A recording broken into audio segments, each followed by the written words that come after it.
Wake up, Australia-topia. Good morning, citizens, and welcome to Mad Mac Straight Talk. I'm Mad Mac. Our question for the day is why Charles Darwin said collaboration is smart business. These weren't his exact words. He said that those who learn to collaborate and improvise will more likely prevail. Now, in 2008, we had this calamitous experience. An explosion never occurred in modern history in the financial services and banking system, which was the tectonic plate shift to give the 1% of the world's population more vigorous control around the world, including the small colony called Australia. So Australia, we've got the banks, and the banks are assisting the political bipartisan system.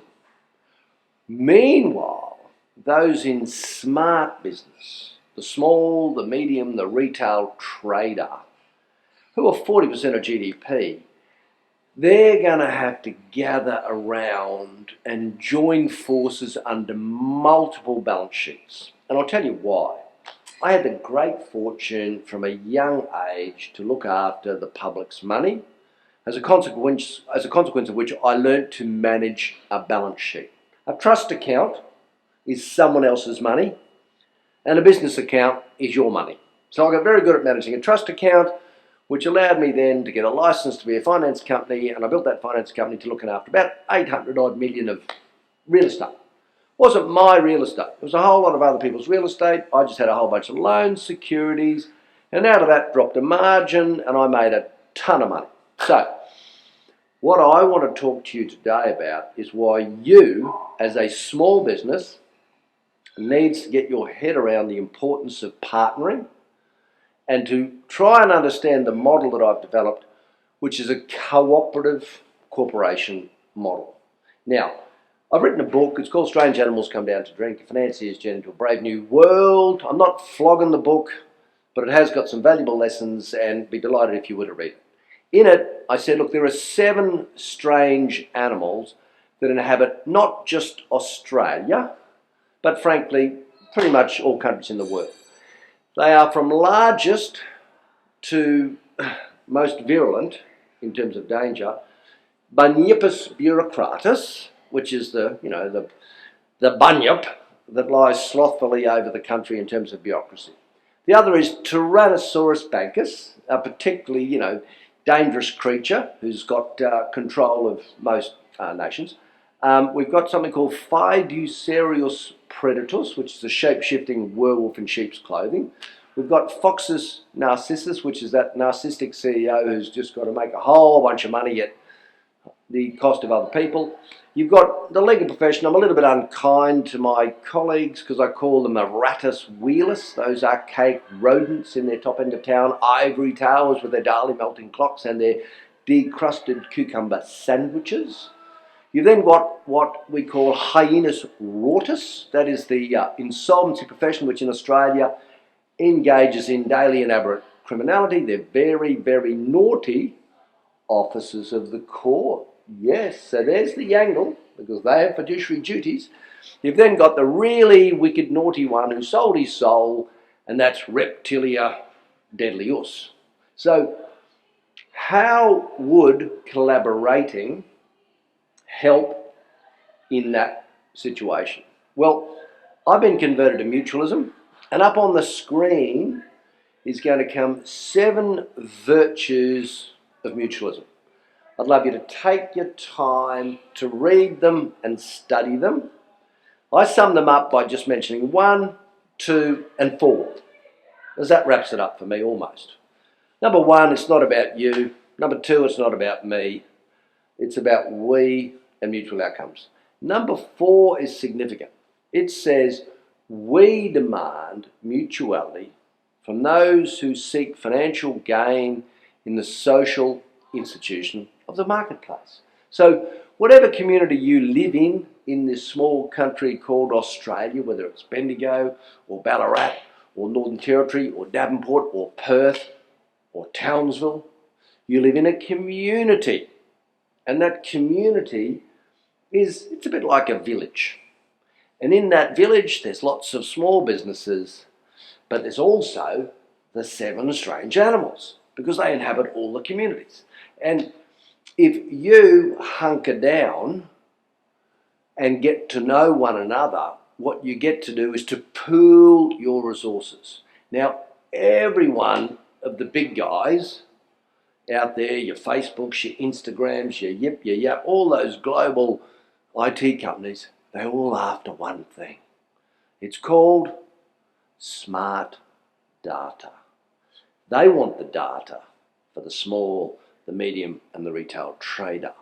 Why do they want the data? Why else?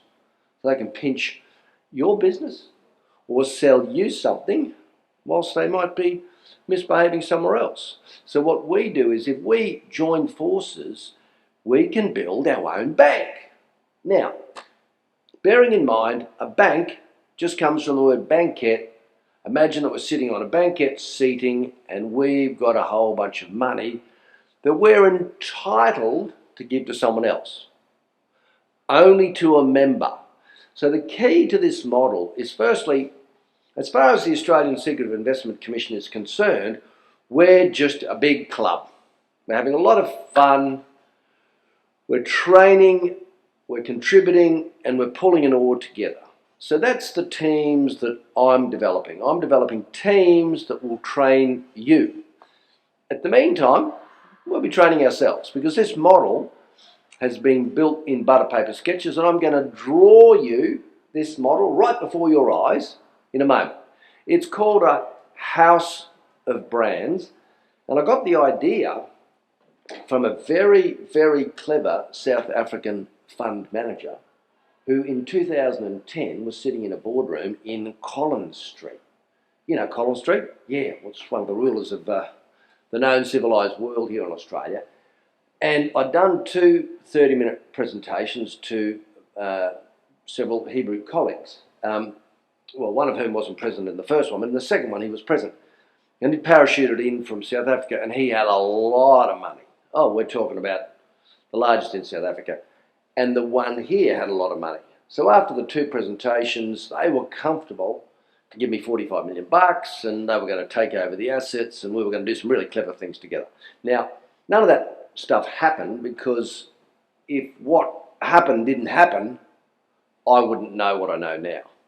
So let me take a moment to quickly walk you through the fundamental questions that you would have to ask and answer for your community to have its own Build-A-Bank corporation. Yep, it's a bit of a take on Build-A-Bear and Build-A-Berg. It's just a bit of fun. So first thing, you've got to say, what is a bank? The second question is, what is a business or any corporation? The third is, how would I merge the two and manage the risk? And the fourth is, how would I enshrine a conscience? Because you would then have a banking or Build-A-Bank corporation with a conscience. So answer to question number 1. A bank's only 4 things. It's banking, it's finance, it's advisory, and it's funds management. Box 1, box 2, box 3, box 4. Box 1, big audience, large projection, low risk, low margin. Box 2, high risk, high margin. Box 3, never a great margin over arms and legs, but is designed to build trust. And box 4, nirvana, big margin. So let's call, for the sake of the exercise, box 1 and box 3, warm handshake and smile, leave check at front counter. And we'll call 2 and 4 the sharp end of the business. Because banking is a bit like the yin and the yang. It's the breathe in, breathe out. We've got to get the money to come in, we've got the money to go out. So then, question number 2 is, what is any business? What's your business? What's the business of the bloke down the street, the lawyer, the accountant, the coffee shop owner? Take your pick. JP Morgan. It's only 4 things. It's brand, it's strategy, it's relationships, and it's deal making. And ironically, what you'll notice is that there's an identical risk and reward profile to that box 1, box 2, box 3, and box 4. Now banks, they're risk management machines. It's just that they're not particularly imaginative because they've got cartel control. So come back here to a brand, big audience, large projection, low risk, low margin. Box 2, strategy, higher risk, high margin. Box 3, relationships. I don't make a lot of money out of relationships, really. I want to build relationships. So from that perspective, we can have box 4, which is deal making. Yes, that is the ignition. So when we in due course come to analyse businesses on our show, we're just going to use the overlay of the algorithm. Because once you understand that overlay, that will give you an understanding how people should position in any community to maximise their efficiency in terms of making money. And then from there, we'll cross over to something called the capital structure. Because once you've got your head around the capital structure, which is 6 lines on a page, you're going to be absolutely dumbfounded at how easy building a build-a-bank corporation is. So the capital structure, I'll just summarise for you. 60% sits at senior risk, which we call the dumb end of the deal. 20% sits at subordinate risk, which has got a higher level of risk, but it's not the real sharp end of the risk. And 20% sits at equity risk. That's the sharp end of the deal. So ask yourself the simple question, how do I get into the bottom of that balance sheet? Because let me tell you, if you are either pulling an oar because you're one of our strategic partners, well, we're going to train you. However, certain of my partners have got aspirations around the funds management industry. I personally, been there, done that. I don't want to engage directly in that. I really want to be in the media space, as you can observe. So let me now take my pen and we're just going to pause for a moment. I've got to go and find my pink pen because the pink's a little bit significant because it represents something quite significant that I'll share with you. Okay, I'm going to start with the fundamental brand, its members, investment, build-a-bank, corporation, and needless to say, we claim trademark. Now the I was birthed on a significant day. I explained it in my book. It was the 5th of October 2011. The irony of that day was I was in a meeting with an Indigenous leader. He wanted to take up a company that I had called Landsolve, and he wanted to put an I in front of it to represent the word Indigenous. Lo and behold, a week later, I discovered that was the day that the I died. Dear old Steve Jobs gave up his mortal coil. I think Steve is an absolute legend. So, colouring it up, all very pretty. And then a simple motto. Laugh, think, feel, connect. Then what we do is we develop a series of balance sheets for every community. So this is called a compound balance sheet. That was going to be a little bit cheeky. We call it Let's Rumble.tv. And we have a very simple motto. It's called Freedom, bit rough, roars. Now, we're going to have a second balance sheet, which is going to be pretty significant. That will remain nameless at the moment because there's some pretty heavy gauge people engaged in that. And they're based in the UAE, that's United Arab Emirates. They're based out of China. They've got a lot of brass. And they're pretty senior partners. Over here is where we've got what we call the HQ, which does the training. And we come down and we call that at the bottom just MGP HQ. because soon enough we're going to have our My Guardian partners meet-up groups and business breakfasts and whatnot. And then what happens is they join up and you go down to big brand, bing bang boom bum ba, My Guardian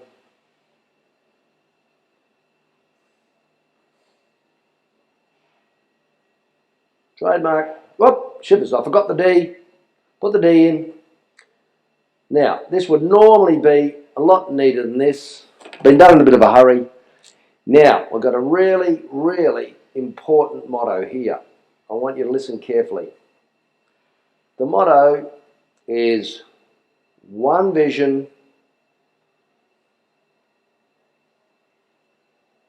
one voice. What's that vision? Well, it's a decentralised control of capital in a little colony called Australia. And we do that by creating our own blockchain-based country called Australiatopia. Now, here is where the real business starts to develop, because here's where the different teams are.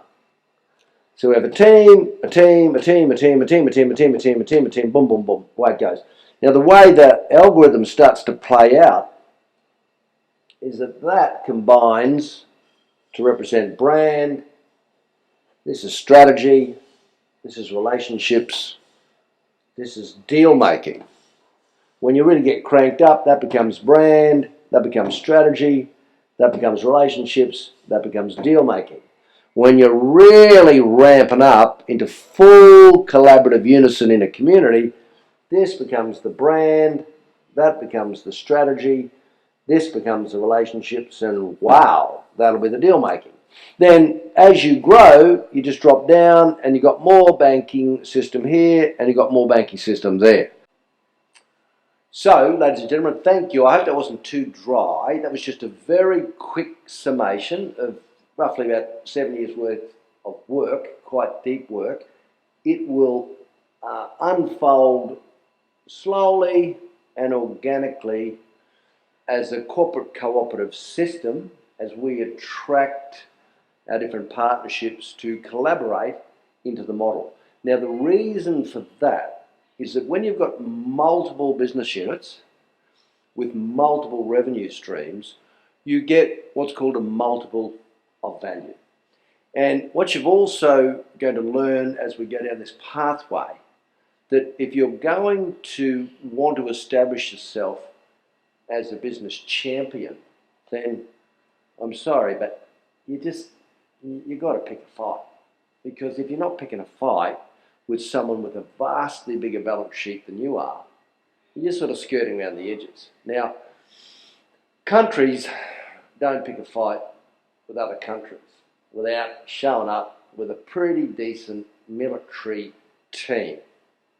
In the same way, we, as an aspiring corporate cooperative, are not going to be able to pick a fight with a much, much larger corporations without people wanting to come to the cause. Now, only 2% in the bell curve are disruptors, and then 10% follow. So get your head around the fact that of the 100% of folk out there, I'm personally only really interested in about 12% of the folk. Because the rest of them, look, they're having a fat time, and we send them love. They're watching the footy. You know, they might be filthy rich already. They're just enjoying their quietude. So this model is what they call in the vernacular, it's a disruptive model. So, yep, let's get ready to disrupt. Thank you for joining us.